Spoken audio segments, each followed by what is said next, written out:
শুভ মাতৃদিবস উপলক্ষে প্রত্যেক মাকে শতকোটি প্রণাম। একটি সন্তান যখন পৃথিবীতে আসে, তখন যে মায়ের ৯ মাস মাকে যে গর্ভে ধারণ করে শরীরের ওপর দিয়ে কত অত্যাচার সহ্য করতে হয়, একটা মা সেটা ভালো বোঝে। এবং সেই যন্ত্রণার ফল যদি সে জীবনে মনে করে যে কুসন্তানের জন্ম দিয়ে ফেলেছি, তার থেকে ভয়ঙ্কর আর কিছু হতে পারে না। তো যাই হোক, প্রত্যেকটা মা, সেটা সিজার হোক বা নর্মাল বেবি হোক, প্রত্যেকটা মাকে যন্ত্রণা সহ্য করতে হয়। দুজনকে দুভাবে যন্ত্রণা সহ্য করতে হয়। এই মায়ের জন্য পৃথিবী দেখা, এই মায়ের জন্য ভালো মন্দ সমস্ত কিছু উপভোগ করা। মন্দকেও যদি আমরা ভোগ না করতে পারি, তাহলে সুখটাকেই বা ভোগ করব কি করে? সেটাও তো সম্ভব নয়। তো মন্দটাকেও আনতে হবে সুখটার সাথে সাথে, নাহলে সুখ কি সেটা তো বুঝবো না।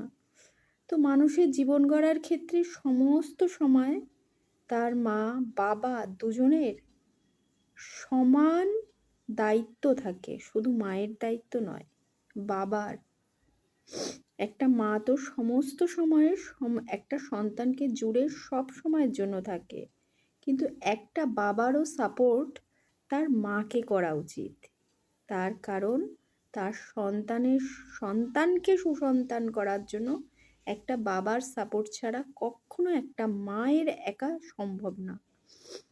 মা যদি বলে ডাইনে চলতে, বাবাও যদি বলে বায়ে চলতে, তাহলে ব্যাপারটা তো পুরো সন্তানের ওপরে যেরকমভাবে এফেক্ট দেবে, সেই এফেক্টটা নিয়ে আমি পরে কখনো আলোচনা করব। তো প্রত্যেকটা মায়ের জাতকে জানাই, আমিও একজন নিজে মায়ের জাত। তো প্রত্যেকটা মাকে কতটা কষ্ট করে পৃথিবীতে একটি সন্তান আনয়ন করতে হয়। বাবার মূল্য তো অবশ্যই, বাবা ছাড়া তো একজন মা হওয়া সম্ভব নয়, কিন্তু শারীরিক কত যন্ত্রণা সহ্য করে একটা মাকে পৃথিবীতে, সন্তানকে পৃথিবীতে আনতে হয়, সেটা একমাত্র মা ছাড়া কেউ বুঝবে না। তো প্রত্যেকটা মাকে শ্রদ্ধা করো মন থেকে। বিরোধিতা থাকবে, সমস্ত কিছু অস্তিত্বের ওঠাপড়া নিয়ে অনেক রকম মন্তব্য থাকবে, সব কিছু থাকবে। তার ঊর্ধ্বে গিয়ে অন্তত মাকে এইটুকু হিসাবে ক্ষমা করো যে তোমাকে পৃথিবীতে আনয়নের ফলে তোমার কি কি ভালো ঘটেছে, তুমি পৃথিবীতে এসে কি কি দেখতে পেয়েছো।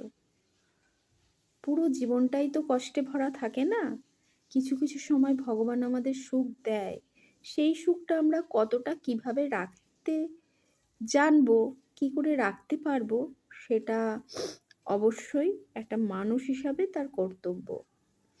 তো প্রত্যেকটা মায়ের প্রতি শ্রদ্ধা থাকলো। যাই হয়ে যাক না কেন, এই সুন্দর পৃথিবীতে বাঁচিয়ে রাখার জন্য ঈশ্বরের অবদান তো অবশ্যই আছে। প্রত্যেক দিন সকালে উঠে অন্তত ঈশ্বরকে সেই বিষয়ে ধন্যবাদ জানানো অবশ্যই উচিত প্রত্যেকের, এবং একটি মাকেও ধন্যবাদ জানানো উচিত মন থেকে।